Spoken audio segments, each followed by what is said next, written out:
తోటి నువ్వు నూరుతున్నప్పుడు, బయట తోటి చెమట నువ్వు తుడుచుకున్నప్పుడు,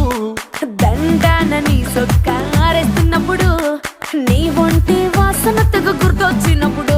రెండు చేతులెత్తి జుట్టు ముడిసినప్పుడు, జండు కత్తుకొని పడుకున్నప్పుడు, అలసిపోయి నువ్వు ఆవలించినప్పుడు, వచ్చుండై ఫీలింగ్స్ వచ్చి వచ్చి చంపేస్తు